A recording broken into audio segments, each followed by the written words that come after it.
Здравствуйте, в эфире новости спорта, в студии Власий Сергеев. Российские спортсмены завоевали одну медаль в шестой соревновательный день чемпионата мира по водным видам спорта, который проходит в корейском Кванчжоу. Обладательницами наград высшего достоинства стали синхронистки Светлана Ромашина и Светлана Колесниченко, выступавшие в произвольной программе дуэтов. В общем медальном зачете чемпионата лидирует сборная Китая, которая завоевала 11 золотых, 5 серебряных и 1 бронзовую медали. Российская команда идет на втором месте, на ее счету 6 золотых и 3 серебряные награды. Тройку лидеров замыкает сборная Германии, в активе которой 2 золота и 2 бронзы. Мировое первенство завершится 28 июля.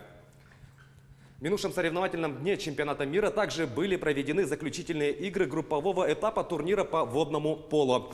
Женская сборная России в своем матче одержала победу над командой Венгрии со счетом 17-12. Россиянки одержали 3 победы в 3 встречах и вышли в четвертьфинал из своего квартета с первого места. На второй позиции оказались венгерки, набравшие 4 очка. Третье место заняла команда Канады, в активе которой 2 балла. Группу замкнула сборная Южной Кореи, не набравшая ни 1 очка. На предыдущем мировом первенстве российские ватерполистки стали обладательницами бронзовых наград.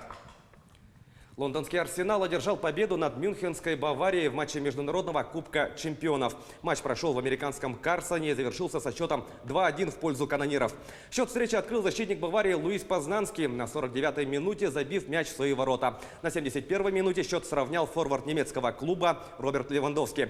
Итоговый результат установил нападающий англичан Эдвард Нкетия. В товарищеском турнире также принимают участие английский Манчестер Юнайтед и Тоттенхэм, испанский Реал и Атлетико, итальянский Ювентус, Фиорентина, Милан и Интер, мексиканская Гвадалахара и португальская Бенфика.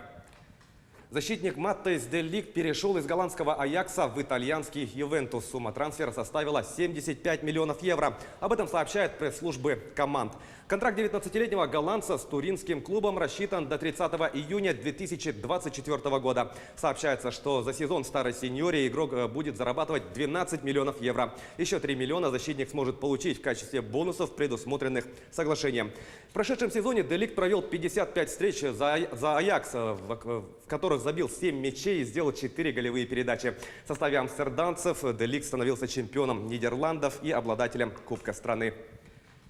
Молдавский полузащитник Александр Гацкан покинет футбольный клуб «Ростов». Об этом сообщает пресс-служба команды. Отмечается, что домашний матч с московским «Спартаком», который пройдет 20 числа, станет последним для 35-летнего капитана. Гацкан является воспитанником молдавского клуба «Униспорт Авто». Полузащитник выступает за «Ростов» с 2008 года. В составе российской команды футболист провел 314 матчей, в которых забил 24 мяча и сделал 26 результативных передач.